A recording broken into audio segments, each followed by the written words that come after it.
Seven-time Formula One world champion, Lewis Hamilton never forgot the childhood promise he made to his mother, Carmen. "One day, Mom, I'll buy you the biggest house you can imagine," he had said as a young boy, watching her work multiple jobs to support his racing dreams. After years of success on the track, Lewis decided it was finally time to fulfill that promise. He secretly purchased a beautiful stone cottage in the Cotswolds, complete with the blue shutters his mother had always dreamed of. When Carmen saw her new home for the first time, her emotional reaction brought everyone to tears. But the biggest surprise was yet to come. Lewis Hamilton gazed out the window of his Monaco apartment. The Mediterranean Sea sparkled in the afternoon sun. His eyes drifted from the view to the photo album open on his lap. These old pictures always brought back so many memories. "Where did I put that one?" Lewis mumbled to himself, flipping through the pages. His fingers stopped at a faded photograph that made his heart warm. There it was, the small house in Stevenage where he grew up. The place didn't look like much, just a simple home on a normal street. But to Lewis, it had been everything. In the photo, his mom, Carmen, stood by the front door. She was smiling, that big smile of hers, the one that made her eyes crinkle at the corners. Lewis ran his finger gently over her face in the picture. "You gave up so much, Mom," he whispered. Lewis remembered how hard Carmen had worked. She'd taken extra shifts at the hospital where she worked just to pay for his racing. Sometimes she'd come home so tired she'd fall asleep at the kitchen table. But she never complained. Not once. A memory suddenly popped into his mind. He must have been about 8 years old. They'd been driving home from one of his go-kart races. He'd won that day. And they passed by the fancy houses on the other side of town. The big ones with beautiful gardens and shiny cars in the driveways. "One day, I'll live in a house like that," young Lewis had said, pressing his nose against the car window. His mom had laughed. "I'm sure you will, sweetheart." "No, Mom," he'd corrected her. "I meant one day I'll buy you a house like that, the biggest one you can imagine." She'd reached over and ruffled his hair. "Just you being happy is enough for me, Lewis." But he'd meant it. Even as a kid, he knew how much she deserved. Lewis closed the photo album and stood up. At 37 years old, he was now one of the greatest Formula One drivers in history. 7 world championships, more race wins than anyone else, ever. Millions of fans around the world. And yet, he still hadn't fulfilled that one childhood promise. "It's time," he said aloud. Lewis picked up his phone and scrolled to a contact he hadn't called in a while. Trina Spencer had helped him find his first apartment when he started making real money in racing. She was the best real estate agent he knew, and more importantly, she knew how to keep a secret. The phone rang 3 times before Trina answered. "Lewis Hamilton, it's been ages. How are you?" "I'm good, Trina. Really good," Lewis said, smiling at the sound of her familiar voice. "I need your help with something special." "Anything for you." "What's up?" Lewis took a deep breath. "I want to buy my mom her dream house." There was a pause on the other end of the line. "Well, that sounds wonderful," Trina said. "What exactly are we looking for?" Lewis walked back to the window, looking out at the sea as he thought about it. "My mom's always loved the countryside. She used to talk about having a cottage with a garden where she could grow roses." He could picture it so clearly. Carmen in a garden full of colorful flowers, finally having the time to enjoy the things she loved instead of working all the time. "She likes old houses with character," Lewis continued. "Not some new, fancy mansion. Something that feels like a home, you know, with a big kitchen for Sunday dinners, and definitely blue shutters on the windows. She's always loved those." "Got it," Trina said. Louis could hear her typing notes. "Any particular area?" "The Cotswolds, I think. We went there once when I was a teenager, just a weekend trip. Mom fell in love with it, said it was the prettiest place she'd ever seen." "Budget?"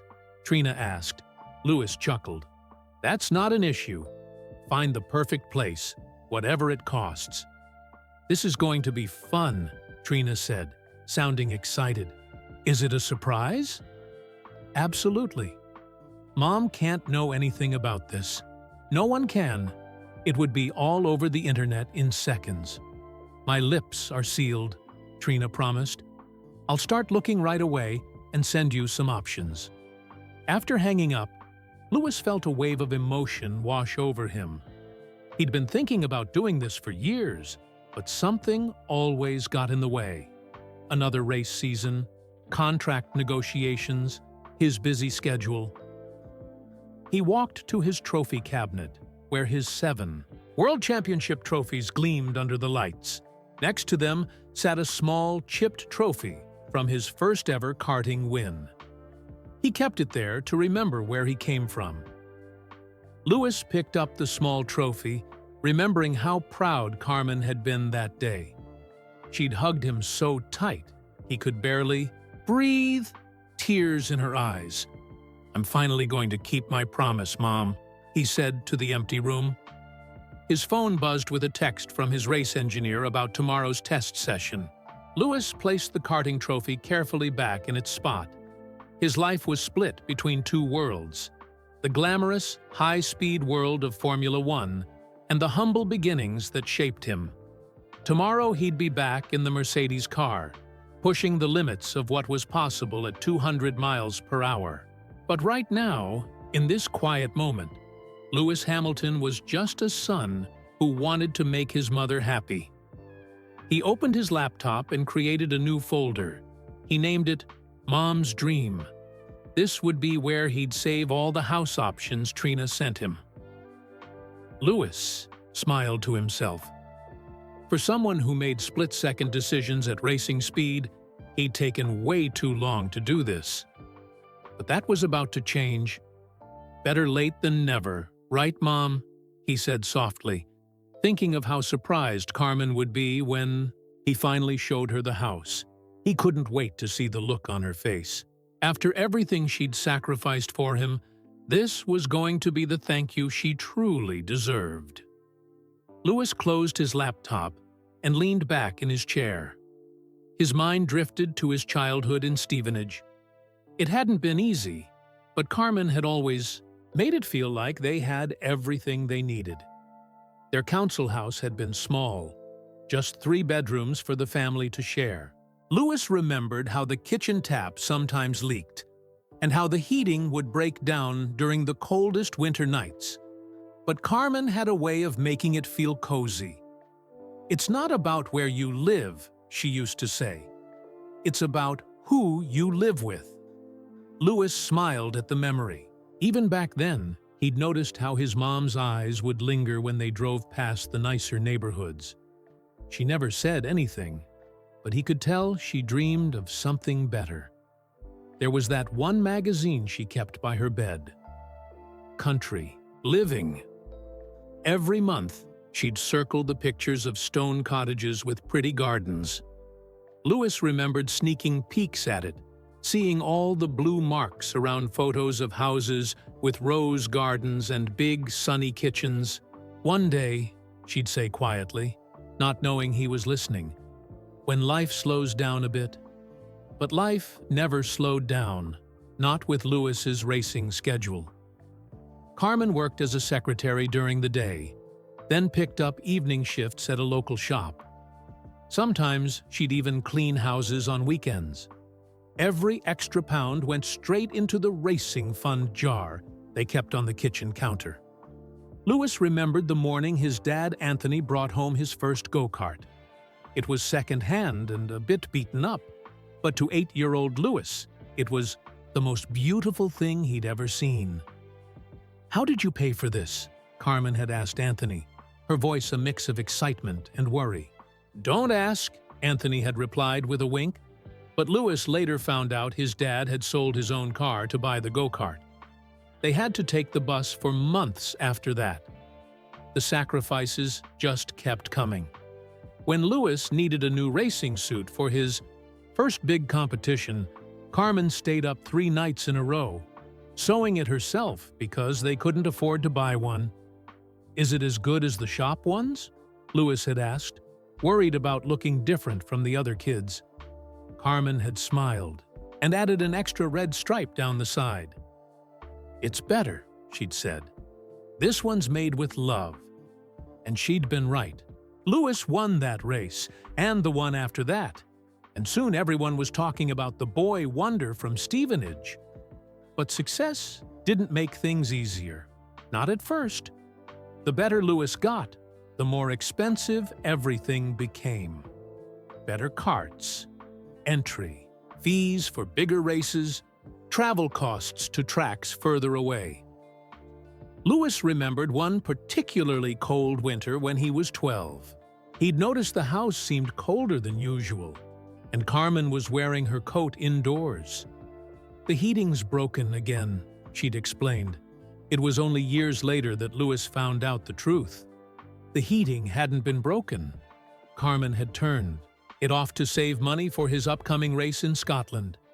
She'd gone without heat for 2 weeks, wearing layers of clothes to bed each night. When Lewis first started winning prize money, he tried to give it to his parents. "No," Carmen had insisted.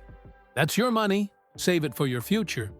But Lewis had seen her counting pennies at the grocery store, putting items back on the shelf when she thought no one was watching.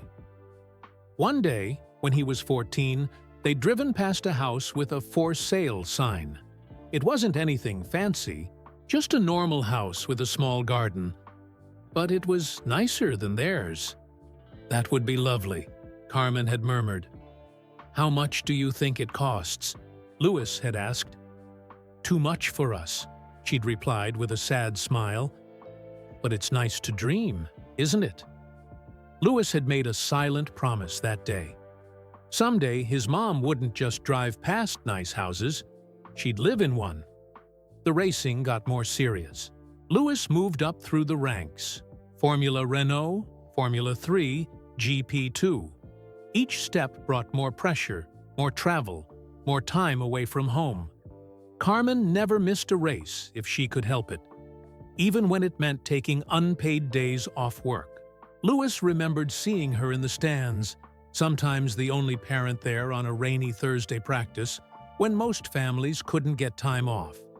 There was one memory that stood out from all the others. Lewis had just turned 16 and had crashed during an important qualifying session. His championship hopes were slipping away, and he'd locked himself in his room at the track, devastated. Carmen had knocked gently on the door. When Lewis didn't answer, she'd slid a note underneath. "Champions aren't the ones who never fall," the note read. "They're the ones who get back up again. I believe in you. I always have."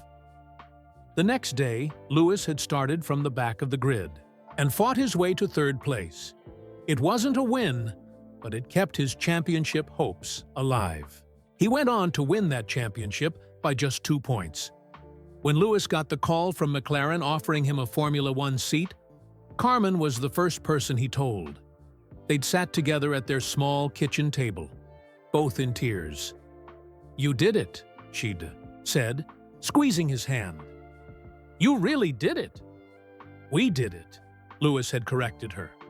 "I couldn't have done any of this without you, Mom." That first year in Formula One, Lewis had bought Carmen a car. Nothing flashy, just a reliable mid-size that wouldn't break down like their old one used to. She'd cried when he handed her the keys. "This is too much," she'd said. Lewis had laughed. "Mom, this is just the beginning." And it had been. Lewis went on to win races, then championships. His life became private jets and luxury apartments.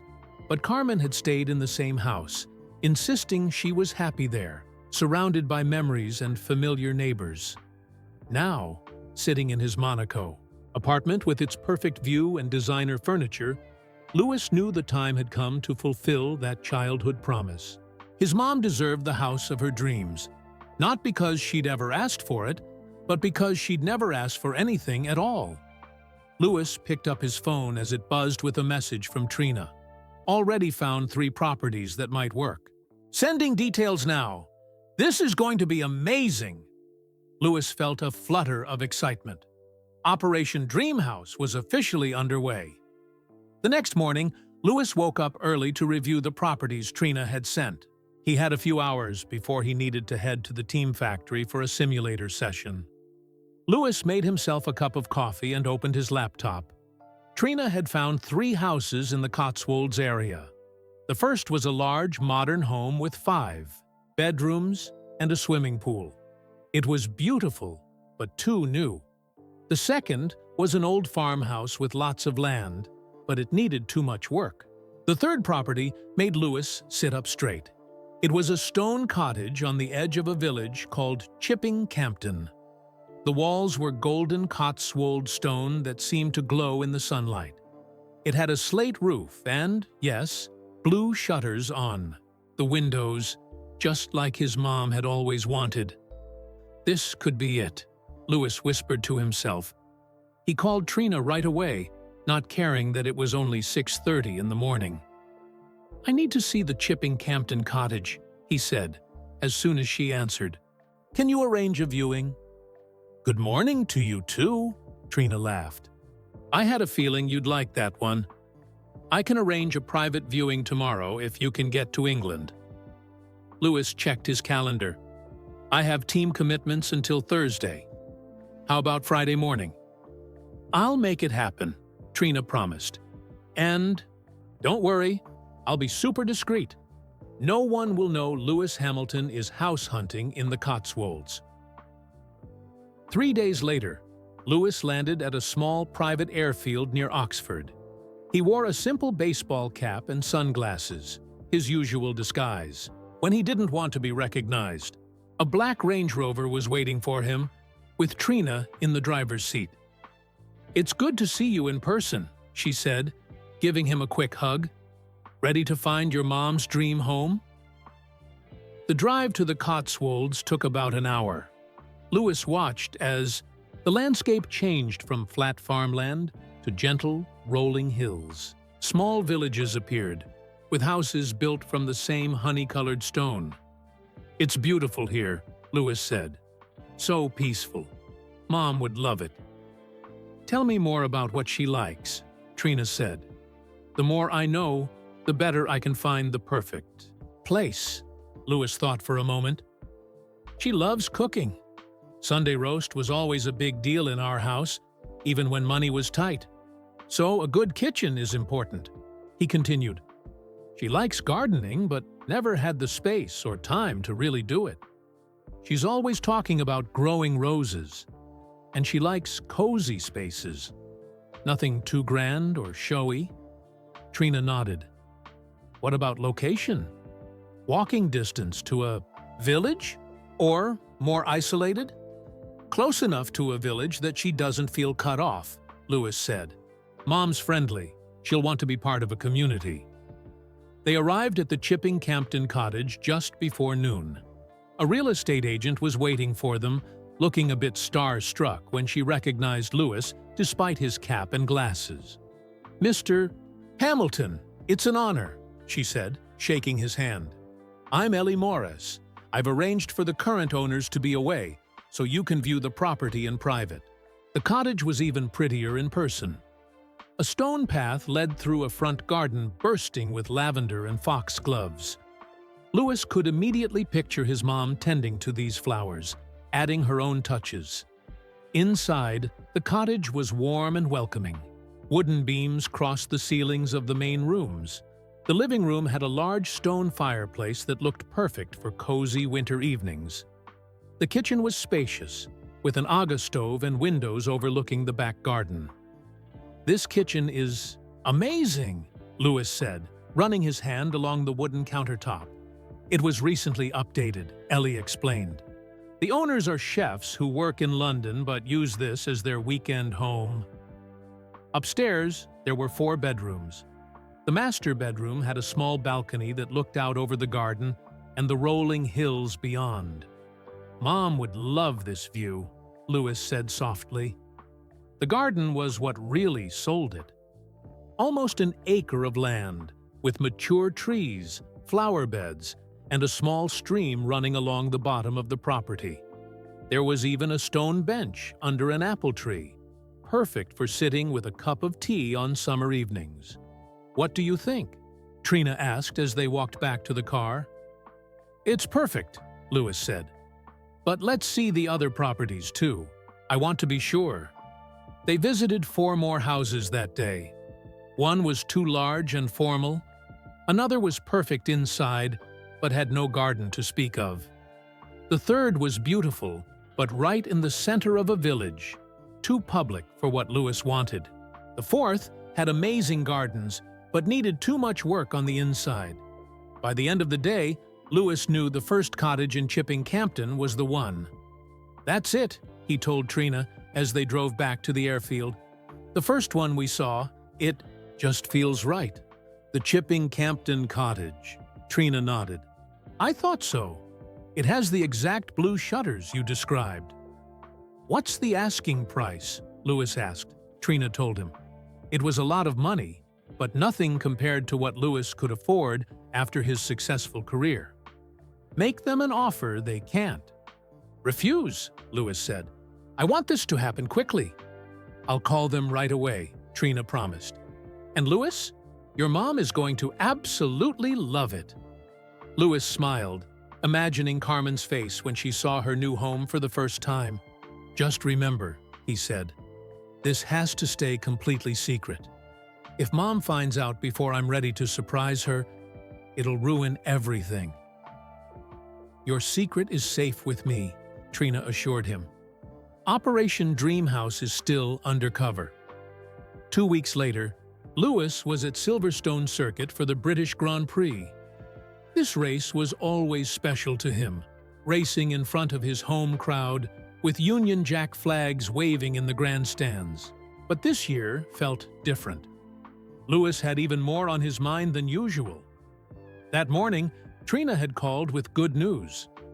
The owners of the Chipping Campden cottage had accepted his offer. The house would be his, or rather, his mother's, as soon as the paperwork was finished.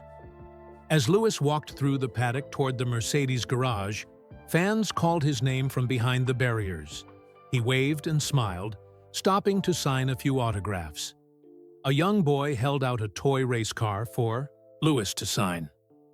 "I want to be just like you when I grow up," the boy said shyly. Louis knelt down to the child's level. "What's your name?" "Jamie," the boy answered. "Well, Jamie, if you work hard and never give up, you can do anything," Louis told him, thinking of his own journey from Stevenage to 7-time world champion. Inside the garage, Louis's race engineer, Angela, was waiting with his schedule for the day. First up was a track walk, then a team meeting, followed by media interviews. "You seem distracted today," Angela said as they walked toward the first corner of the track. "Everything okay?" Louis smiled. "Just thinking about a special project." "Anything to do with racing?" Angela asked. "No," Louis replied. "It's a personal thing. Something for my mom." As they continued their track walk, Louis's mind drifted to the many times his mother had supported him at this very circuit.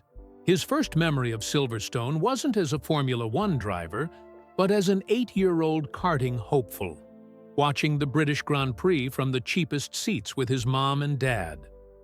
"One day, that'll be me," he had told Carmen, pointing at the lob. "Cars flashing by." "I know it will," she had answered without a moment's hesitation. Louis remembered a particularly rainy karting race when he was 10. Most parents had stayed in their cars to keep dry, but not Carmen. She had stood at the side of the track for the entire race, rain soaking through her jacket, cheering him on. After he won, She'd wrapped him in a warm blanket and handed him a thermos of hot chocolate. "I knew you could do it," she'd said, her teeth chattering from the cold she never complained about. Later that day, during the first practice session, Lewis pushed those memories aside and focused on the job at hand. Silverstone was fast and challenging, one of his favorite tracks. He needed to be fully present. But as he came into the pits after setting the fastest lap, another memory surfaced. He was 14, and his racing suit had torn just before an important race. There was no time to buy a new one, and no money for it anyway. Carmen had pulled out her sewing kit and fixed it right there in the paddock, her fingers working quickly and carefully. "Good as new," she'd said, handing it back to him. Lewis had gone on to win that race. Between practice sessions, Lewis found a quiet corner in the team's hospitality area and checked his phone. Trina had sent photos of the cottage, along with a message. "Paperwork is moving forward. How are we handling the keys? Secret handover?" Lewis smiled and typed back, "Let me think about it. Want to make this perfect." The second practice session went even better than the first. Lewis topped the timesheets again, feeling completely in tune with his car. As he climbed out of the cockpit, sweaty but satisfied, a reporter approached for a quick interview. "Lewis, fantastic performance today. You seem particularly motivated this weekend.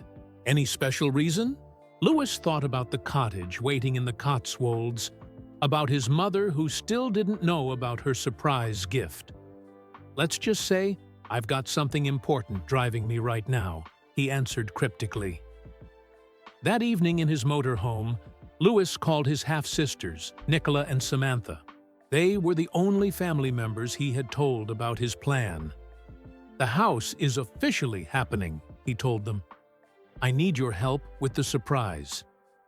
"Tell us what you need," Nicola said. "We're all in." "I'm thinking we could tell Mom we're planning a family weekend," Lewis suggested. "Somewhere in the countryside. You could pick her up and drive her there."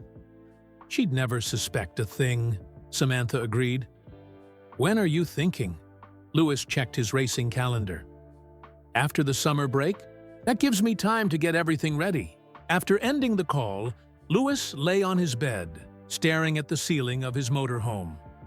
Another memory came floating back, the day he'd received his first real paycheck from racing. He'd been 17, competing in Formula Renault. He'd shown the check to Carmen, saying, "Look, Mom, I can help with the bills now." Carmen had pushed the check back toward him. "No, Lewis, you save that. This is your dream, and now it's starting to pay off for you." "But you've done so much," he'd protested. "Let me give something back." "There'll be time for that," she'd said. "Right now, focus on your racing." Lewis smiled at the memory. His mother had always put his needs first. Now, finally, he could do something truly special for her. The next morning, qualifying day, Lewis woke up feeling focused and calm. As he went through his pre-session routine, his phone buzzed with a message from Carmen. "Good luck today, sweetheart. So proud of you. Always." These simple messages from his mom still meant the world to him, even after all these years and all his success. Lewis took a deep breath and typed back, "Thanks, Mom. Love you." Then he added, "I've got something special planned for later this summer.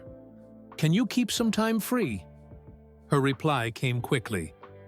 "Of course." Looking forward to it already. Lewis smiled to himself. If only she knew what was coming. As he walked to the garage for qualifying, Lewis felt a new kind of determination. He wasn't just racing for himself or for his team today. He was racing with the thought of his mother's face when she would finally see her dream home, the home he had promised her all those years ago. "Let's make it a good one," he said to his team as he climbed into the car. "I've got someone special to impress." Lewis went on to win the British Grand Prix that weekend. Standing on the top step of the podium, Union Jack draped over his shoulders, he'd looked out into the crowd. Somewhere among the thousands of fans was Carmen, cheering for her son, as she had done for over 20 years. 3 weeks and 2 more races later, Lewis was back in England. The Formula One season was taking its summer break, giving drivers and teams a rare chance to rest. For Lewis, however, rest wasn't on the agenda. Operation Dream House was entering its final stages. Lewis waited in the parking lot of a small cafe in Oxford, drumming his fingers on the steering wheel of his electric car. He checked his watch. Trina was running late. Finally, her car pulled in beside his. She hopped out, waving a set of keys. "Sorry I'm late," she said, sliding into the passenger seat of Lewis's car. "Traffic was terrible. But I've got them. The keys to your mom's new house." Lewis took the keys, feeling their weight in his palm. It was really happening now. "The sale is complete?" he asked. "All done," Trina confirmed. "The cottage officially belongs to Carmen Larbalestier, though she doesn't know it yet." She handed him a folder. "Here's all the paperwork. I've put her name on everything as you asked." Lewis felt a surge of emotion. "I can't wait to show her." "First, let's go see what you've bought," Trina suggested. "Make sure everything's perfect before the big reveal." They drove to Chipping Campden, chatting about Lewis's recent races and Trina's other clients. The English countryside looked beautiful in the summer sunshine, green fields stretching out on either side of the winding roads. When they reached the cottage, Lewis felt his heart rate quicken. This would be his first time seeing it as the owner. He put the key in the lock and opened the front door. The cottage was empty now, the previous owners having moved out the week before. Sunlight streamed through the windows, falling in patches on the wooden floors. Without furniture, the rooms echoed slightly as they walked through. "I'll need to furnish it before Mom sees it," Lewis said, his voice bouncing off the bare walls. "Make it feel like home." "I can recommend some interior designers," Trina offered. "No need," Lewis replied. "I know exactly who to call." That evening, back in his London apartment, Lewis made another important call. Sophia Mendes was one of the best interior designers in England, known for her warm, personal approach to decorating homes. "I need your help with a special project," Lewis explained after greeting her. "It's for my mom." Sophia was intrigued. "Tell me about your mother. What does she like?" Lewis thought about how to describe Carmen. "She's warm, practical, and kind. She loves cooking and gardening. Her style isn't flashy. She appreciates beautiful things, but nothing too modern or cold." "And this is a surprise?" Sophia asked. "The biggest surprise," Lewis confirmed. "She has no idea I've bought her this house." "That's incredibly sweet," Sophia said. "I'd love to help. When can I see the property?" They arranged to meet at the cottage the following week. In the meantime, Lewis called in another favor. Angela, his race engineer, had a sister who was a landscape gardener. "Melissa, I need someone to look at the garden of this house I just bought," Lewis explained when Angela connected them. "It's beautiful already, but I want to add something special." "What did you have in mind?" Melissa asked. "Roses," Lewis said, without hesitation.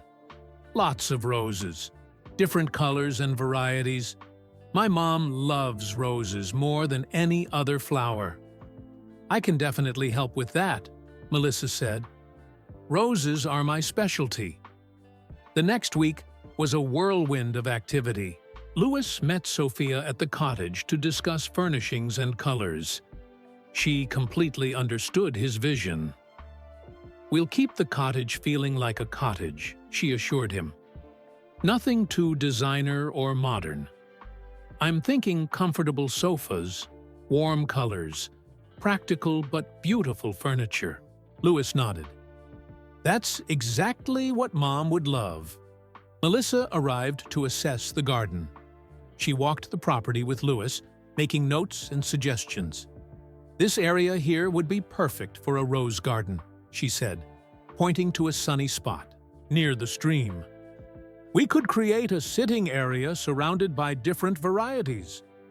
Could we include roses from different countries? Louis asked. Places I've raced? That would make it extra special. Melissa's eyes lit up. What a wonderful idea!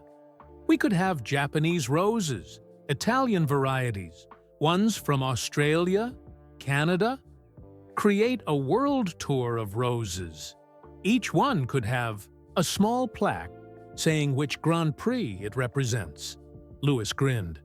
Mom would absolutely love that. As they continued planning, Louis's phone rang. It was Trina. Louis, I've just had the most amazing coincidence, she said excitedly. You know, how you mentioned your mom always wanted a cottage with blue shutters. Yes, Louis said. Well, I was looking through the history of your cottage. It was built in the 1760s, and guess what? The original shutters were blue. They were replaced in the 1900s, but if we wanted to be historically accurate, we could put blue shutters back on. Louis couldn't believe it. That's incredible! Like it was meant to be. Exactly what I thought, Trina agreed. Should I arrange for a carpenter to make new shutters? We could have them painted the exact blue your mom always dreamed of. Absolutely, Louis said. This is getting better and better. By the end of the day, Louis had a clear vision for the cottage. Sophia would create a warm, welcoming interior. Melissa would transform the garden into a world tour of roses. And blue shutters would once again frame the windows, just as Carmen had always dreamed. As Louis drove back to London, he felt a sense of peace. Years ago, he'd made a promise to his mother. A child's promise that could have been forgotten. But he'd remembered. And now he was making it come true in ways even his childhood self couldn't have imagined. Just a few more weeks, Mom, he said quietly to himself. And then you'll never have to worry about anything again. The next morning, Louis woke up early. He had a busy day ahead, a photo shoot for one of his sponsors, followed by meetings with his team. But his mind kept drifting to the cottage. He called Sophia during his lunch break. I've been thinking about the living room, he said. Could we create a wall with photos? Not just any photos, the story of my racing journey, with Mom in as many pictures as possible. That's a lovely idea, Sophia replied. A memory wall. We could do a tasteful arrangement, mixing professional photos with personal ones. Perfect, Louis said. I'll gather the photos and send them to you. That evening, Louis dug out his old photo albums. There were pictures of him as a tiny boy in his first go-kart, Carmen standing proudly beside him. Photos from his teenage years, moving up through the racing categories. His first Formula One test, his first race, his first win. In so many of the images, Carmen was there, sometimes in the foreground celebrating with him, sometimes spotted in the background, watching with proud tears in her eyes. Louis chose 50 photos that told their story, not just his racing story, but the story of a mother and son who had faced every challenge together. As he packaged up the photos to send to Sophia, his phone rang. It was Melissa, the garden designer. I've found the perfect roses, she said excitedly. Japanese roses for Suzuka Circuit, bright red ones for Ferrari's home race in Italy, yellow roses for Australia. 20 different varieties for 20 different races. That sounds amazing, Louis said. What about Monaco? That's always been a special race for me. I found a beautiful white rose with a hint of red. The colors of Monaco's flag, Melissa replied. It's elegant, but tough. just like the race itself. Lewis smiled. Mom's going to love this. The renovations began the following week. Lewis wanted to be there himself, but he had to return to racing after the summer break.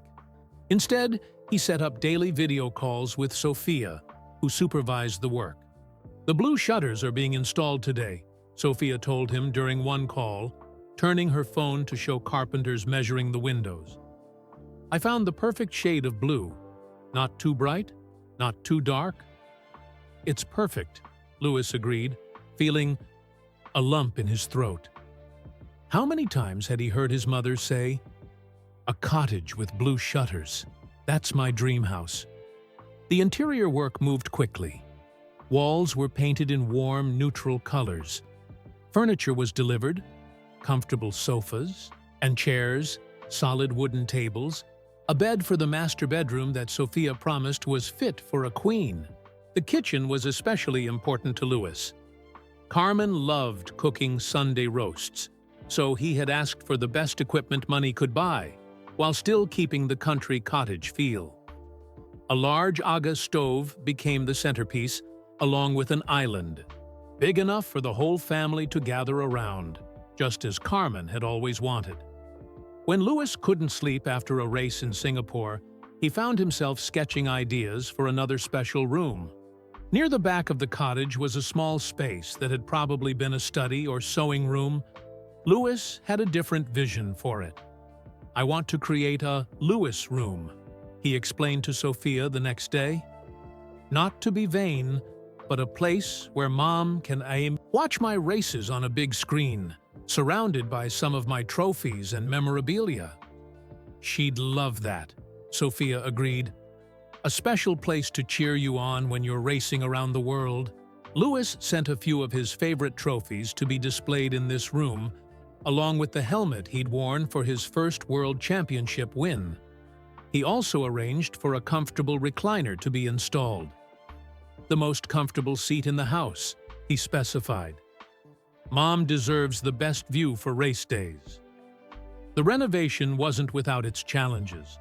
During a video call from Japan, where Lewis was preparing for a race, Sophia showed him a problem in the master bathroom. "We found some old water damage behind the walls," she explained. "It's going to add a week to our timeline and cost quite a bit extra to fix properly." "Do whatever needs to be done," Lewis said without hesitation. "No cutting corners. I want everything perfect." There were also some close calls with keeping the secret. One day, Carmen called Lewis while he was actually at the cottage, checking on the renovation progress in person during a rare day off. "Lewis, honey, where are you?" she asked. "It sounds echoey," Lewis thought quickly. "I'm at the factory, Mom, in one of the meeting rooms." "Oh, working hard as usual," Carmen said. "I wanted to check if we're still on for that family weekend you mentioned. Your sisters keep talking about it, but won't give me any details." "Absolutely," Lewis assured her, trying not to look at the living room being painted behind him. "It's all arranged. They'll pick you up on the 15th. Pack for a countryside weekend." "I'm looking forward to it," Carmen said. "It's been too long since we all got together." After hanging up, Lewis breathed a sigh of relief.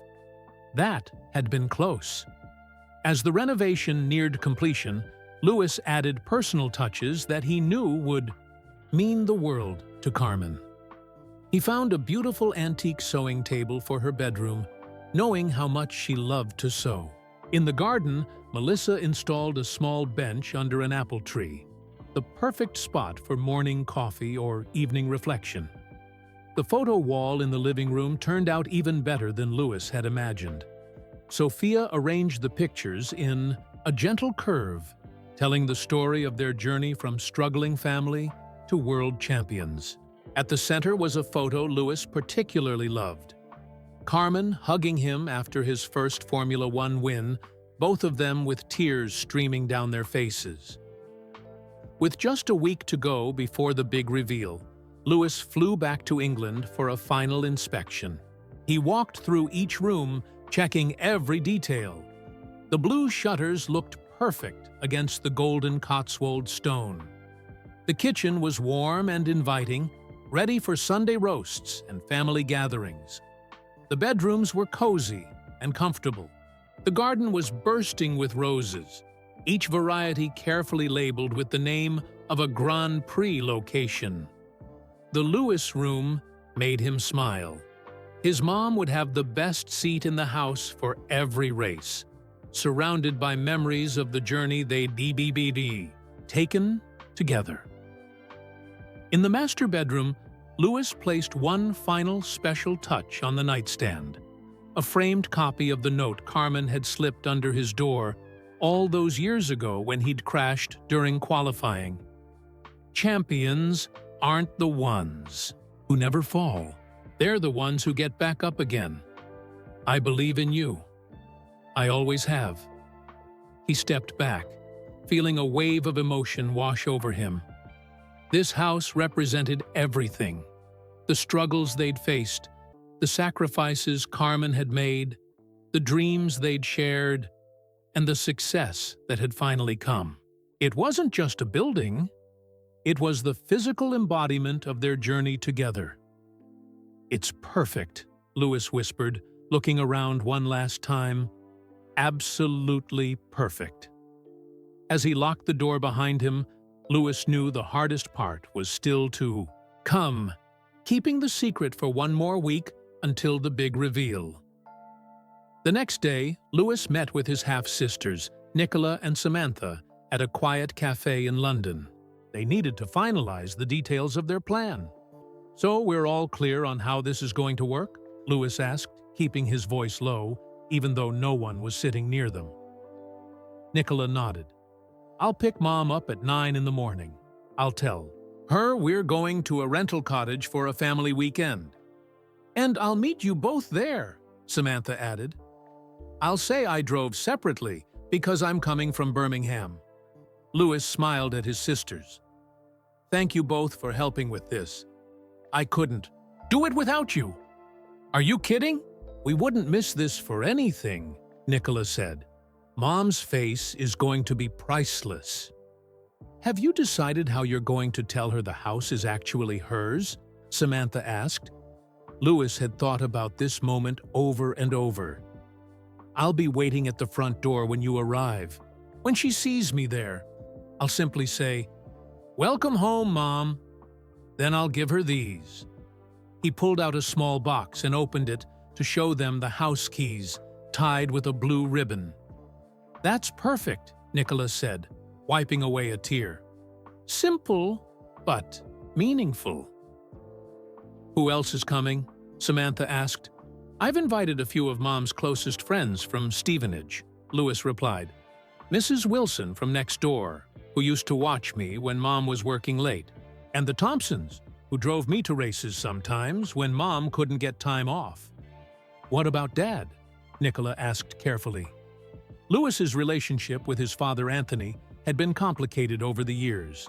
After Anthony had managed Lewis's early racing career, they'd had a professional split that had strained their personal relationship too. But things had improved recently. "I called him yesterday," Lewis said. "He's coming. This is about Mom, and he wants to be there for her." "That's good," Samantha said. "It means a lot to Mom when the whole family is together." Lewis nodded. "I've also invited Uncle Terry and Aunt Susan. They're going to hide in the garden with everyone else. After I show Mom around the house, we'll go out to the garden where everyone will be waiting to surprise her. She's going to cry so much," Nicola predicted. "We all are," Samantha added with a laugh. After finishing their coffee, the siblings went over the final details. Lewis had arranged for catering, a celebration lunch for everyone after the big reveal. Nicola would make sure Carmen packed enough clothes for at least a week, suggesting that they might extend their weekend trip if they were having fun. "What if she suspects something?" Samantha asked. "Mom has a sixth sense about surprises." "Just keep talking about it like it's a normal rental cottage," Lewis advised. "If she asks too many questions, be vague. Say I arranged everything and you don't know the details." As his sisters left, Louis felt a mix of excitement and nervousness. He'd won world championships with less pressure than he felt right now. This was more important than any race he'd ever driven. Later that afternoon, Louis made one more important call. Despite their professional separation, Anthony Hamilton had always remained close to Carmen. Louis wanted his father to be part of this special moment. "Dad, thanks for agreeing to come," Louis said when Anthony answered. "Of course," Anthony replied. "Carmen deserves this. Nobody worked harder than she did to give you opportunities." "No," Louis said quietly. "We both did." There was a pause, heavy with the weight of their complicated history. "You've done a good thing here, Louis," Anthony said finally. "I'm proud of you for this." Those words meant more to Louis than his father could know. "Thanks, Dad. That means a lot." After hanging up, Louis looked through the photos on his phone, pictures Sophia had sent of the finished cottage. Everything was perfect, from the blue shutters to the rose garden. In just a few days, Carmen would see it all for the first time. Louis pictured his mother's face when she realized the truth, that this beautiful cottage wasn't a weekend rental, but her very own home, the home he had promised her all those years ago. That night, Louis barely slept. He kept thinking of all the times his mother had gone without so that he could have what he needed. The meals she'd skipped, saying she wasn't hungry. The old car she'd kept driving long after it should have been replaced. The vacations she'd never taken. "Not long now, Mom," Louis whispered into the darkness. "Not long until I can finally give you what you've always deserved." 2 days before the big surprise, Louis was back in the racing world. He had media commitments at the team's headquarters. Sitting in front of a room full of journalists, Louis tried to focus on their questions about engines, tires, and championship points. But his mind kept drifting to the cottage in the Cotswolds. "Louis, you seem distracted." "Today," one reporter said. "Is everything okay with the car?" Louis smiled. "Everything's great. Just thinking about something important coming up this weekend." "Another race?" the reporter asked. "No," Louis replied. "Something personal, something I've been looking forward to for a long time." The reporters looked curious, but Louis didn't elaborate. Instead, he steered the conversation back to racing. But when a journalist asked him what he considered his greatest achievement, Louis couldn't help himself. "People always think it's the championships," he said. "But honestly, my greatest achievement is being able to take care of the people who took care of me." The journalist looked confused by this answer, but Louis didn't explain further. Soon, everyone would understand. After the press conference, Louis called Sophia for one final check on the cottage. "Everything is perfect," she assured him. "The cleaners came today. Fresh flowers are being delivered tomorrow. The fridge will be stocked on Friday morning." "What about the garden?" Louis asked. "Melissa was there yesterday. The roses look beautiful. She's added little solar lights along the paths so they'll twinkle in the evening." Louis took a deep breath. "I can't believe it's really happening." "Your mother is going to be overwhelmed," Sophia said, "in the best possible way." That night, Louis couldn't sleep again. He tossed and turned, playing the coming day over and over in his mind. Would Carmen like the blue shutters? Would the kitchen be what she'd always dreamed of? What if, after all this planning, the house wasn't what she wanted? Louis got up and paced around his hotel room. He knew he was being silly. Of course, his mother would love the cottage, but this gift meant so much to him. It was the fulfillment of a promise he'd made as a child. His phone buzzed with a text. It was from Nicola. "Just talked to Mom. She's packed and ready for our weekend trip.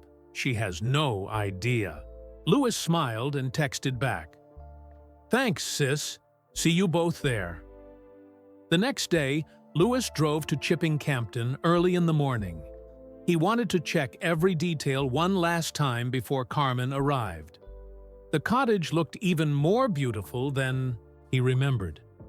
The morning sun made the golden stone glow.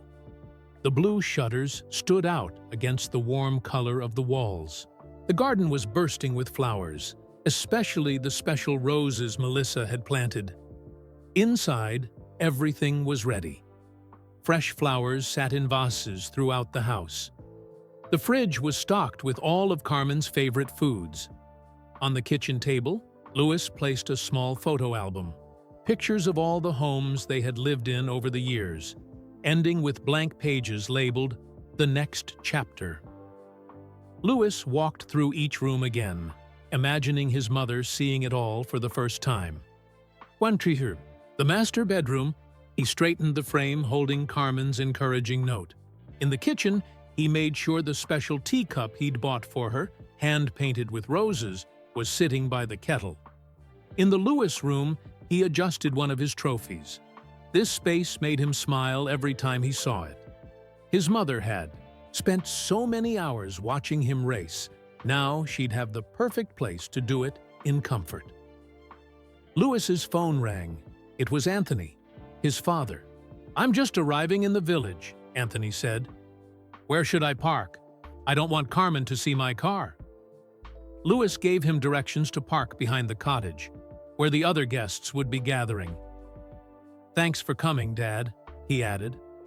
"Wouldn't miss it," Anthony replied. "You've done a good thing here, son." As Louis hung up, another text came through from Nicola. "We're about an hour away. Mom's chatting about how nice it will be to have a family weekend. Still has no clue." Louis felt his heart racing. In just 1 hour, Carmen would finally see her dream home.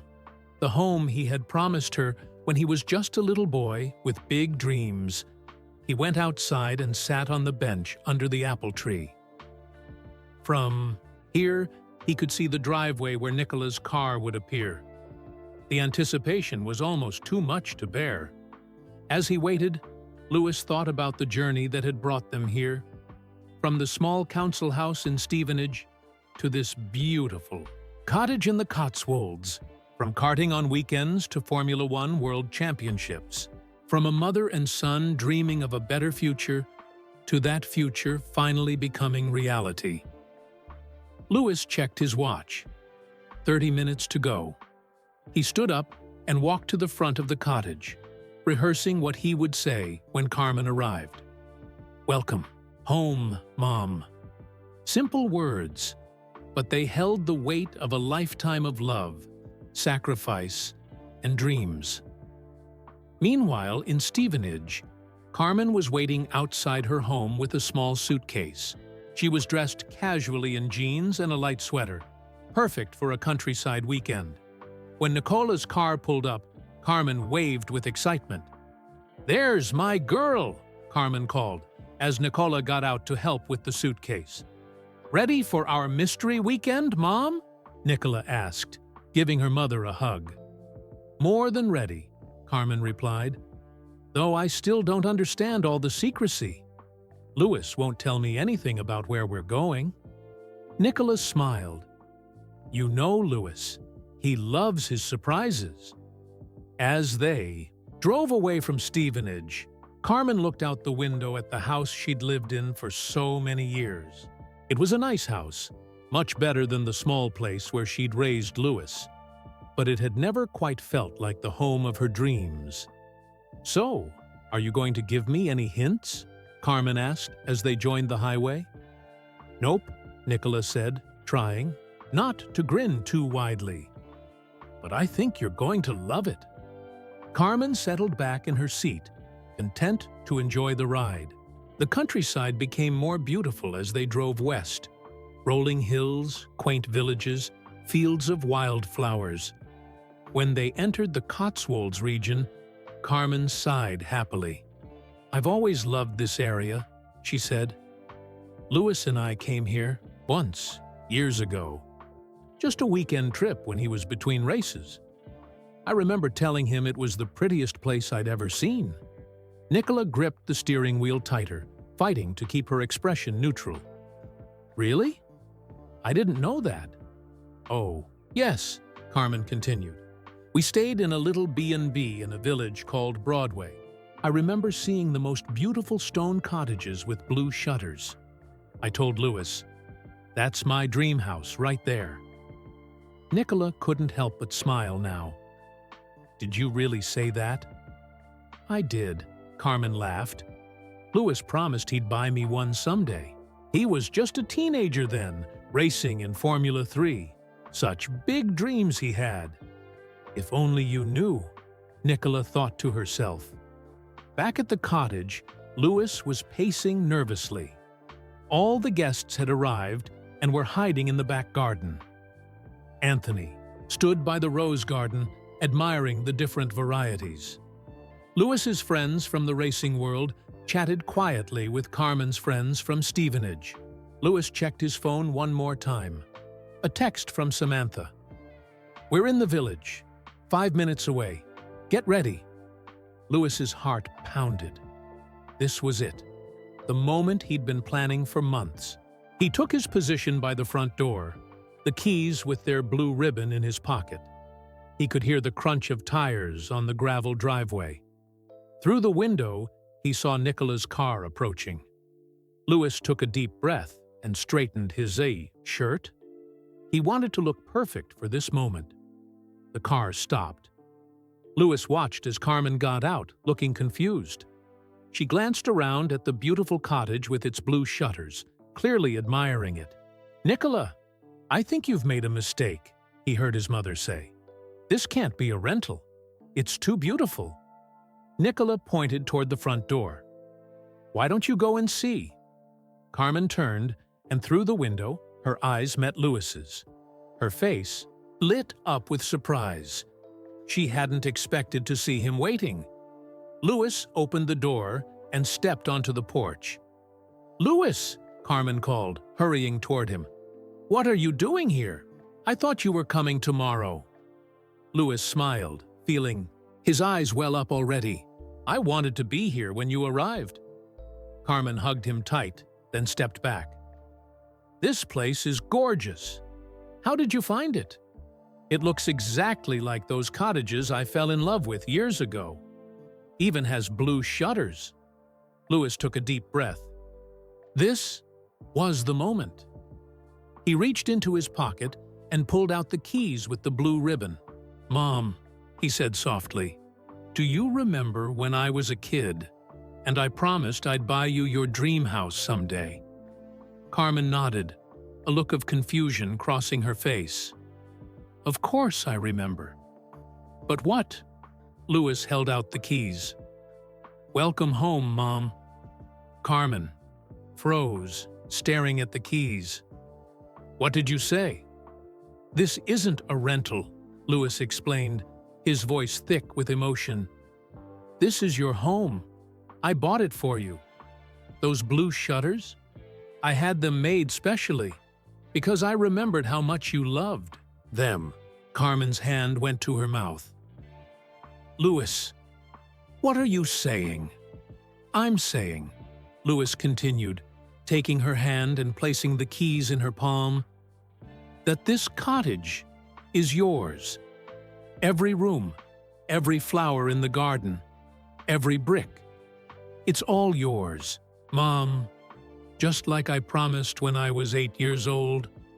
Carmen looked from the keys to the cottage to Louis's face. Tears filled her eyes as the truth slowly sank in. "This is mine?" she whispered. Louis nodded, his own tears flowing freely now. "All yours. Let me show you around your new home." Carmen stood frozen, the keys clutched tightly in her hand. She looked at the cottage again, as if seeing it for the first time. The golden Cotswold stone walls, the slate roof, the blue shutters she had dreamed about for years. "This can't be real," she whispered. "It's very real, Mom," Louis assured her, gently taking her arm. "Come inside." Nicola and Samantha followed behind, both wiping away tears as they watched their mother's reaction.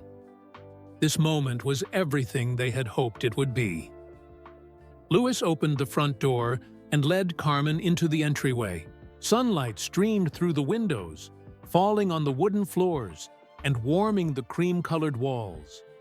Carmen stepped inside slowly, looking around in wonder.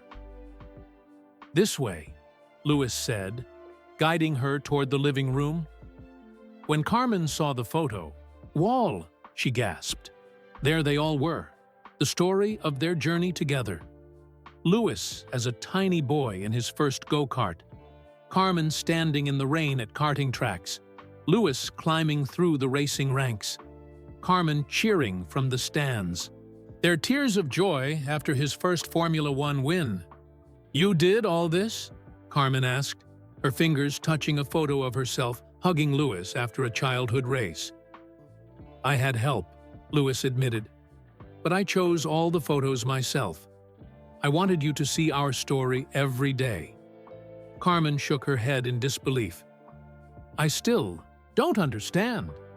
When did you do all this?" "I've been planning it for months," Louis explained. "Remember when I kept asking about your dream house? What colors you liked? What kind of kitchen you wanted?" "I thought you were just making conversation," Carmen said, amazed. Louis smiled. "I was gathering information. Come see the kitchen." The kitchen made Carmen cry even harder. It was everything she had ever described. The Aga stove, the big wooden island, windows overlooking the garden. "This is exactly what I always wanted," she said, running her hand along the countertop. "How did you remember all these details?" "I listened," Louis said simply. "I've always listened when you talked about your dreams, Mom." They continued through the house, Carmen growing more emotional with each room, the master bedroom with its cozy window seat, the guest rooms for when family visited, the study where she could read and relax. When they reached the room Louis had set up for his mother's sewing, Carmen couldn't hold back her sobs. "You remembered I like to sew," she said, touching the antique sewing table. "Of course I did," Louis replied. "You made my first racing suit by hand. I've never forgotten that." As they neared the back of the house, Louis paused outside a closed door. "This room is special," he said. "I call it the Louis room." He opened the door to reveal the space he had created for Carmen to watch his races. The comfortable recliner, the large TV screen, the display of trophies and memorabilia. "Now you'll have the best seat in the house for every race," Louis explained. "No more squinting at a small TV screen." Carmen hugged him tightly. "I'm so overwhelmed, Louis. I don't even know what to say." "There's still more to see," Louis told her. "The garden is the best part." He led her toward the back door.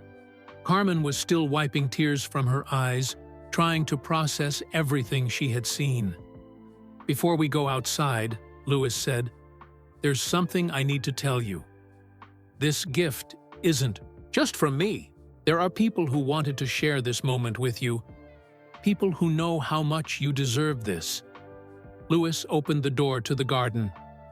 For a moment, Carmen saw only the beautiful landscape, the flower beds, the trees, the small stream at the bottom of the property. Then, from behind trees and garden furniture, people began to appear. Friends from Stevenage, family members, even Anthony, Louis's father. "Surprise!" they all called together. Carmen's hands flew to her face. "Oh my goodness, what is happening?" Anthony stepped forward first, giving her a warm hug. "Congratulations, Carmen. No one deserves this more than you." One by one, friends and family came to embrace her, sharing in her joy and amazement. Mrs. Wilson from next door in Stevenage was there, the woman who had watched Louis when Carmen worked late. The Thompsons, who had sometimes driven Louis to races, Uncle Terry and Aunt Susan, who had always believed in Louis's dream. As everyone chatted excitedly, Louis took Carmen's hand again. "There's one more thing I want to show you," he said, leading her down a stone path. The path wound through the garden to a special area Carmen hadn't noticed before. Here, dozens of rose bushes grew in neat beds, creating a rainbow of colors. "These aren't just any roses," Louis explained. "Each variety comes from a different country where I've raced. Japanese roses, Italian roses, Australian roses, a living map of my racing journey." Carmen walked slowly between the rose beds, reading the small plaques beside each one. Monaco Grand Prix Rose, Silverstone Rose, Suzuka Circuit Rose. "This is the most thoughtful gift anyone has ever given me," she said, her voice breaking with emotion. "You gave me the world, Mom," Louis replied. "I wanted to bring a piece of it back to you." As they stood together among the roses, Carmen finally asked the question that had been on her mind since the moment Louis had handed her the keys. "Why now? You've been successful for years. Why buy me this house now?" Louis looked out over the beautiful garden, the cottage with its blue shutters, the friends and family gathered to celebrate. "Because I never forgot my promise," he said. "When I was a kid, I promised to buy you your dream house someday. Life got busy, my career took off, but that promise was always in the back of my mind. And recently, I realized that someday had arrived. You've waited long enough, Mom." Carmen touched one of the roses, a beautiful white bloom with hints of red. The Monaco rose. "It was worth the wait," she said softly. "This is more than I ever dreamed possible." As the afternoon sun warmed the garden, guests mingled and chatted, enjoying the celebration.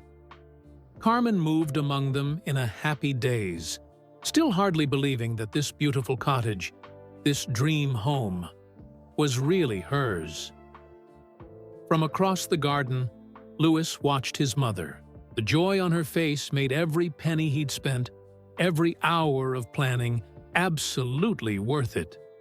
This was what success was really for, not the fast cars or luxury apartments, but the ability to give back to the people who had sacrificed everything for you.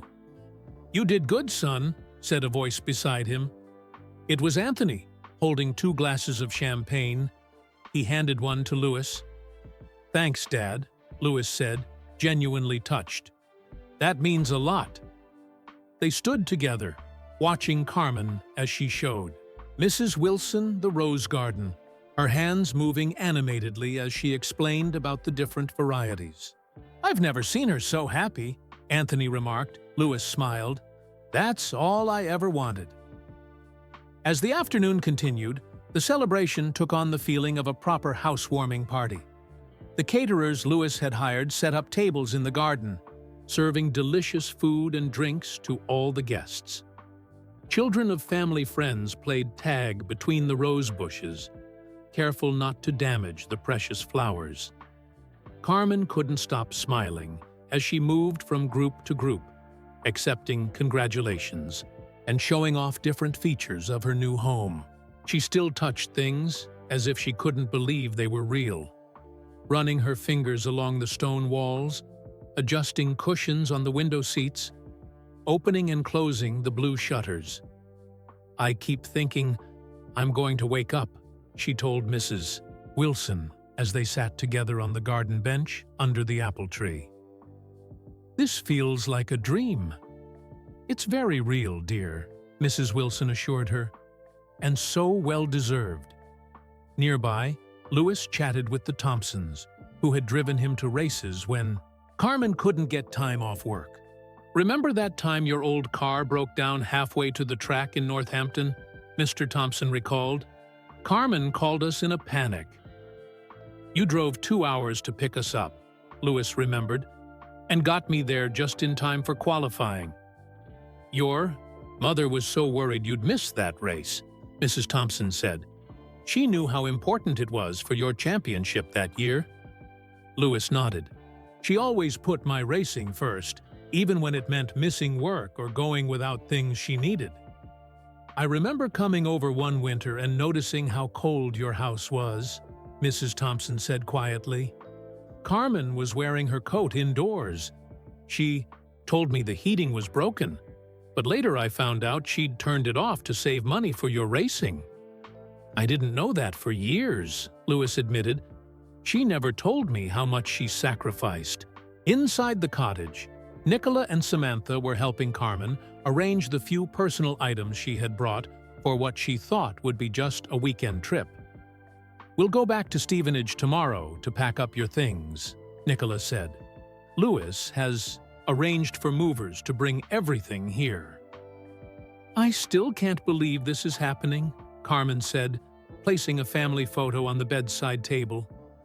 I keep thinking there must be some mistake, that the real owners will show up and wonder why. We're all here, Samantha laughed. The only real owner is you, Mom. Lewis made sure your name is on all the paperwork. Carmen sat on the edge of the bed, suddenly looking emotional again. I never expected anything like this. I was happy with what I had. We know, Nicola said, sitting beside her. That's exactly why you deserve this so much. You never asked for anything for yourself. As the afternoon turned to evening, guests began to gather in the garden for a toast. Lewis had arranged for champagne flutes to be filled and passed around. When everyone had a glass, he called for attention. I'd like to make a toast, he said, standing in front of the rose garden. To my mom, Carmen, the strongest, most selfless person I've ever known. All eyes turned to Carmen, who blushed at being the center of attention. When I was just a kid with a go-kart and big dreams, Lewis continued, Mom worked multiple jobs to support my racing. She went without new clothes so I could have the right equipment. She skipped meals, saying she wasn't hungry, so I could eat properly before races. Carmen wiped away a tear as Lewis spoke. She stood in the rain at karting tracks, cheering me on when other parents stayed in their cars to keep dry.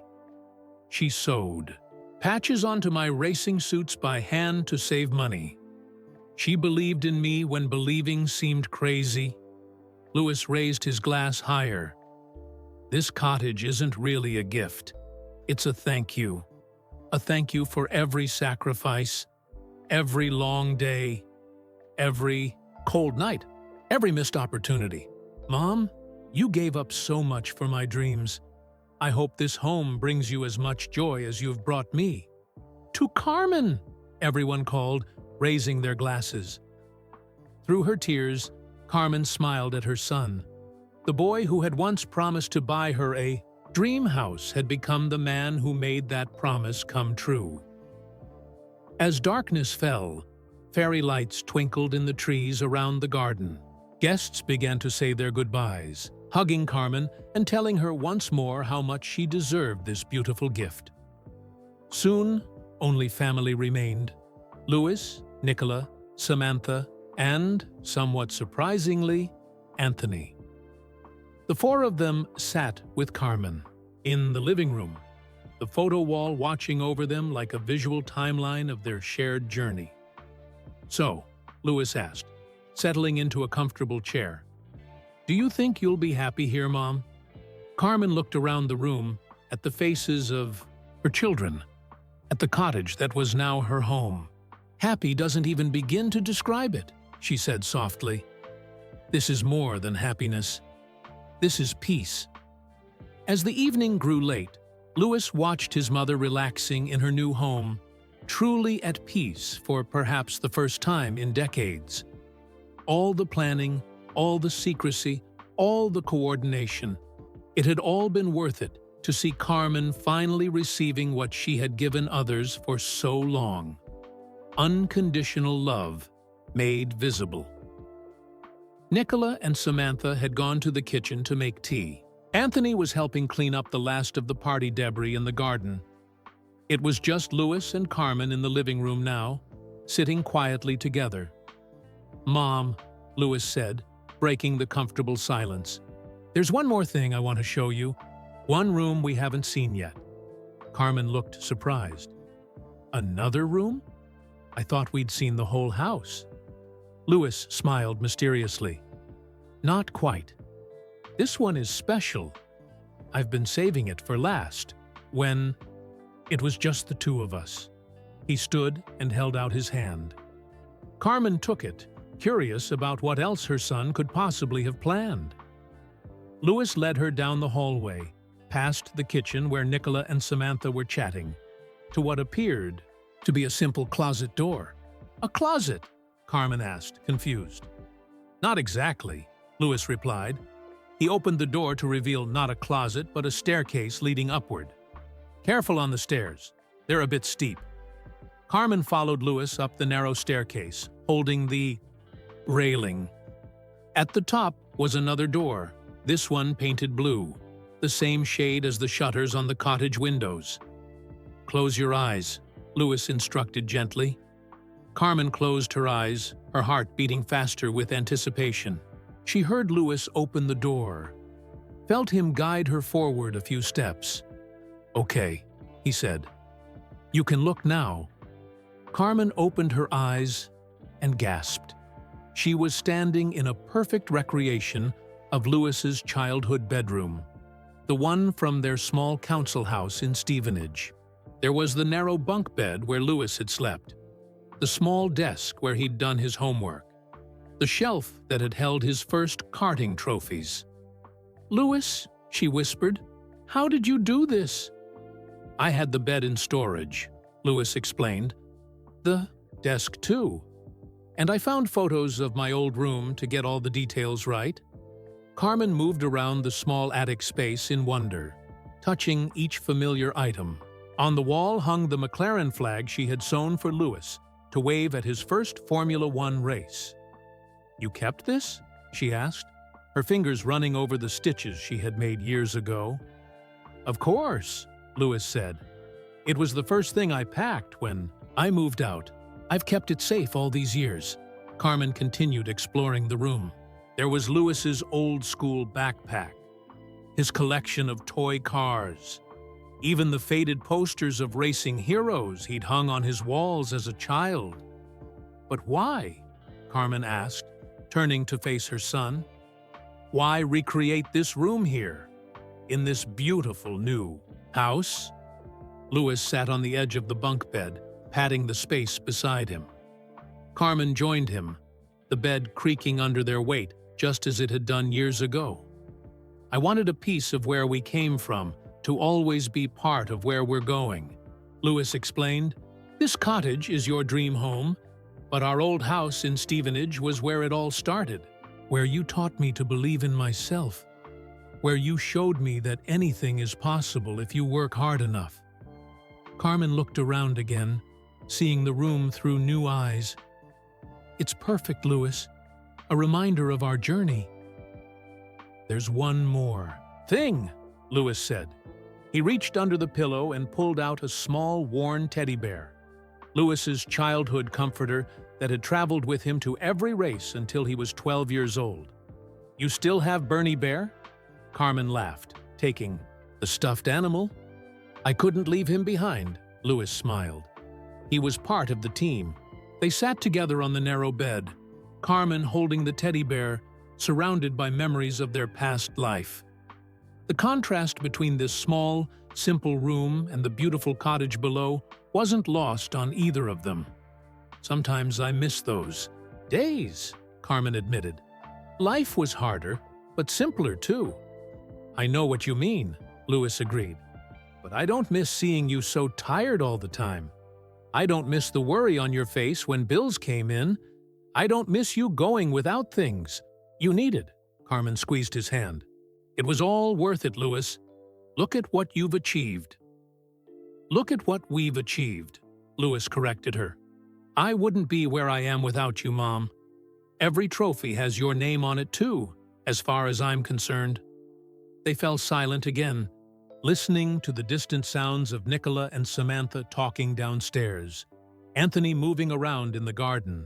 This new house was already filling with the sounds of family, becoming a home. "This secret room will be our special place," Carmen said eventually. "Somewhere to remember where we started when things get too grand." Louis laughed. "That's exactly what I was thinking." "Can I ask you something?" Carmen said, her voice growing serious. "Anything," Louis replied. "Was it hard, keeping this secret? Planning all this without me knowing?"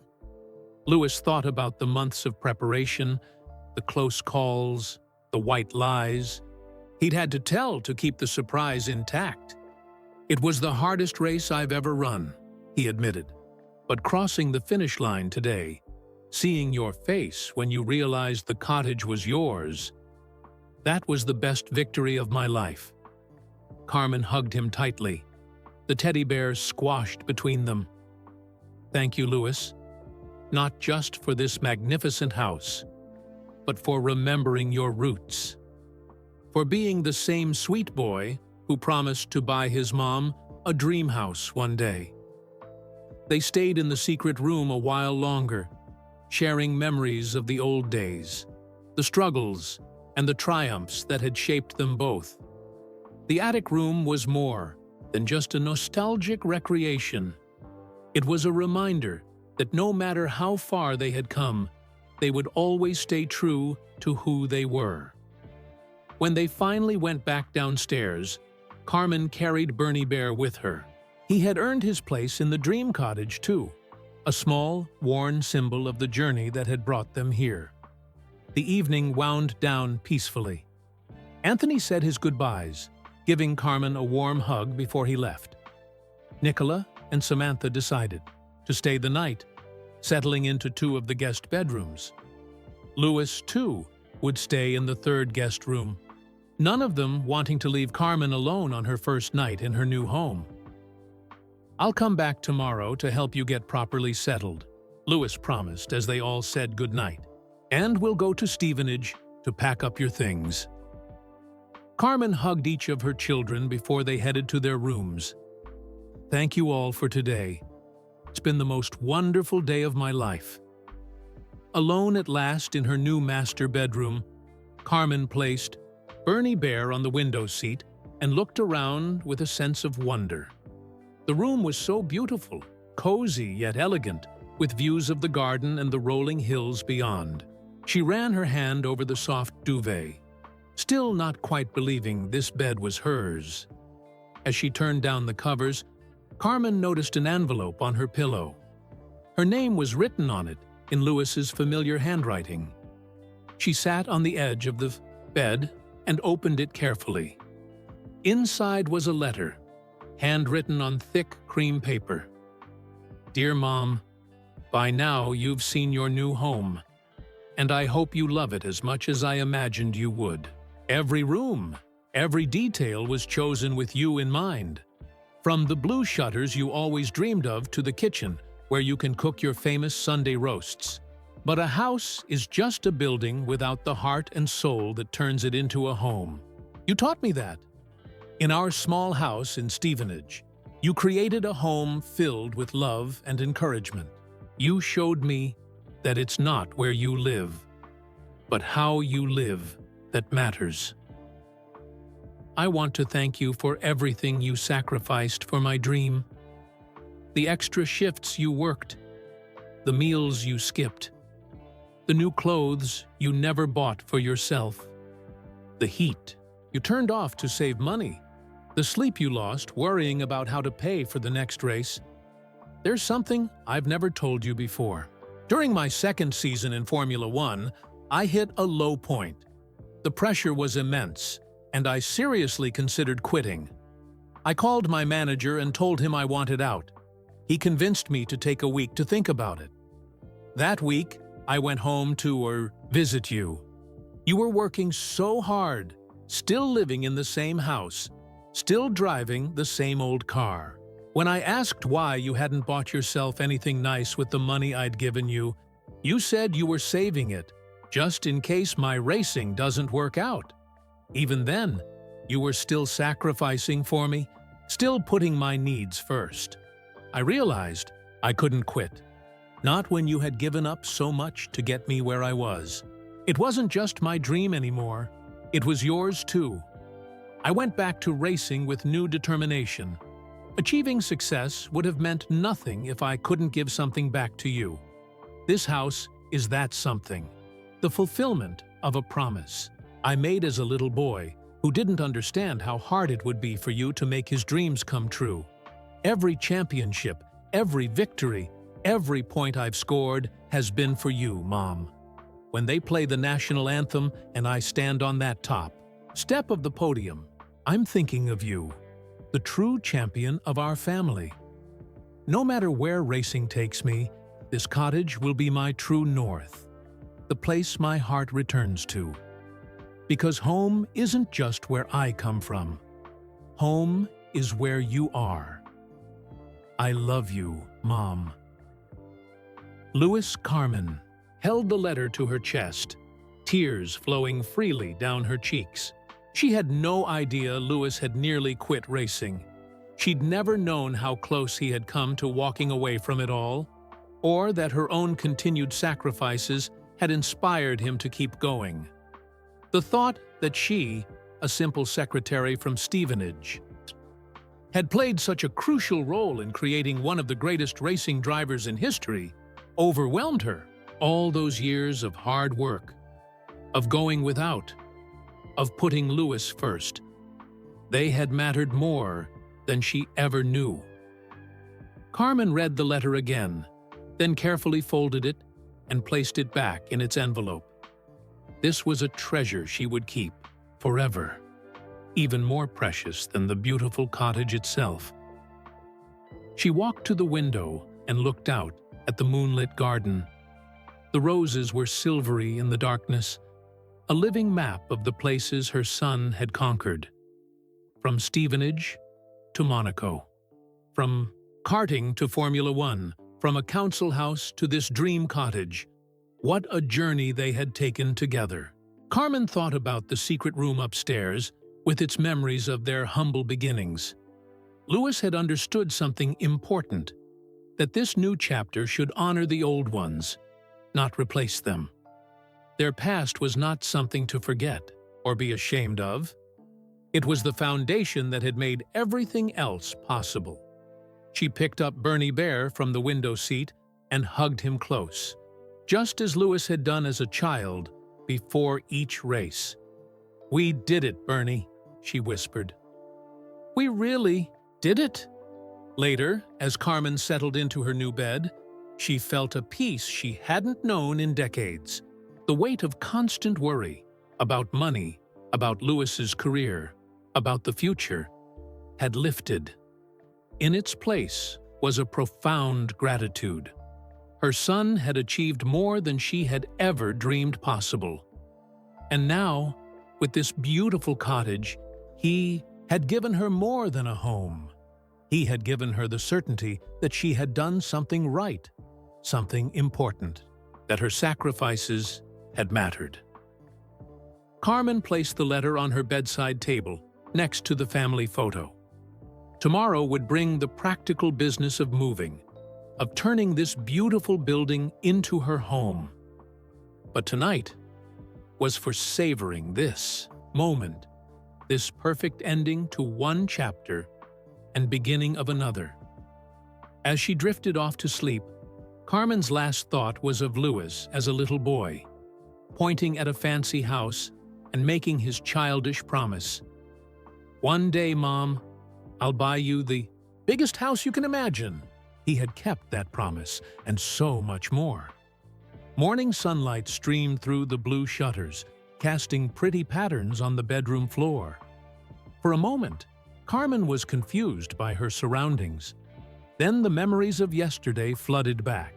This was her cottage, her dream home, her son's incredible gift.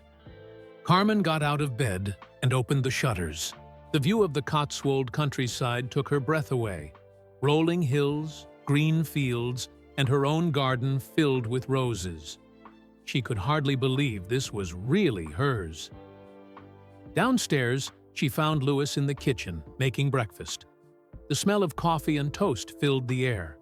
"Good morning, homeowner," Louis said with a smile, handing her a cup of tea made just the way she liked it. "I keep thinking I'm going to wake up and find this was all a dream," Carmen admitted, sitting at the kitchen island. "Still very real," Louis assured her. "How did you sleep?" "Like a baby," Carmen said. "That might be the most comfortable bed I've ever slept in." "Only the best for you, Mom." They sat together in comfortable silence, drinking their morning beverages and enjoying the peaceful view of the garden. Nicola and Samantha were still sleeping, tired from yesterday's excitement. "I read your letter," Carmen said finally. "I had no idea you almost quit racing." Louis nodded. "It was a tough time. The pressure was getting to me. I wasn't sure if I was good enough." "What changed your mind?" "Really?" Louis looked at his mother thoughtfully. "Seeing you still working so hard, still making sacrifices for me even though I was in Formula One. I couldn't let all that be for nothing." Carmen reached across the table and took his hand. "It would never have been for nothing. All I ever wanted was for you to be happy." "I know that now," Louis said. "But back then, I felt I had to succeed, had to win championships, to make your sacrifices worthwhile." They were quiet again, the weight of those words settling between them. Then Carmen took a deep breath, as if deciding something important. "Louis, there's something I never told you either," she said. "Something that happened during your first season in Formula One." Louis looked at her curiously. "What is it?" Carmen hesitated, then seemed to find her courage. "Do you remember when I went on that vacation to Spain? When you had that important race in Barcelona?" "Vaguely," Louis said, trying to recall. "I remember being surprised you'd go away during the season." "It wasn't a vacation," Carmen said quietly. "I was in the hospital. Doctors had found a lump in my breast." Louis froze, his coffee cup halfway to his lips. "What? You were sick? Why didn't you tell me?" "Because it was your rookie season," Carmen explained. "You were doing so well, living your dream. I didn't want to distract you or make you worry." "But Mom," Louis protested, "that was serious. You shouldn't have gone through that alone." Carmen shook her head. "I wasn't going to be the reason you lost focus. Your career was just taking off. I believed in your destiny, Louis. I always have." Louis set down his cup, stunned by this revelation. While he had been racing around tracks, focused on points and positions, his mother had been fighting a battle of her own, alone, by choice. Was everything okay?" he asked, afraid to hear the answer. Carmen smiled reassuringly. "I'm fine. The treatment worked, and I've been cancer-free ever since. But it was scary, going through it by myself." Louis got up and hugged his mother tightly. "I can't believe you did that. You should have told me." "And what would you have done? Quit racing to take care of me?" "That's exactly what I didn't want," Carmen said firmly. "Your success was worth every sacrifice, Louis. Even that one." Louis shook his head in amazement. "All these years, I never knew." "That's how I wanted it," Carmen said. "But now, with this house, with everything you've accomplished, it feels like the right time to tell you, to let you know that this gift means even more than you realized." Louis sat back down, trying to process this new information. While he'd been fulfilling his dreams, his mother had gone through a health crisis without him even knowing. "This house isn't enough," he said suddenly. "After what you just told me, It doesn't seem like enough." Carmen laughed softly. "Oh, Louis, this house is more than enough. It's everything I ever dreamed of, and things I never even dared to dream." She looked around the beautiful kitchen, out at the garden with its roses from around the world, then back at her son, the little boy, who had become a champion. "You've given me more than a dream house," she said. "You've given me the proof that a mother's love is never wasted." Louis, the champion who rarely showed emotion in public, could not hold back his tears. In this perfect moment, in this dream, home earned through years of mutual sacrifice, mother and son found the finish line of one journey and the starting line of another. That was the end of our story about Lewis Hamilton's incredible gift to his mother. This heartwarming tale reminds us all about the power of keeping our promises and showing gratitude to those who sacrificed for us. Where are you listening from? We'd love to know. Please like this video if you enjoyed this touching story, and don't forget to subscribe to our channel for more inspiring content, just like this. If this story moved you, please share it with your friends and family. Together, we can spread kindness and awareness about the importance of appreciating those who support our dreams. Thank you for listening, and we'll see you in the next video.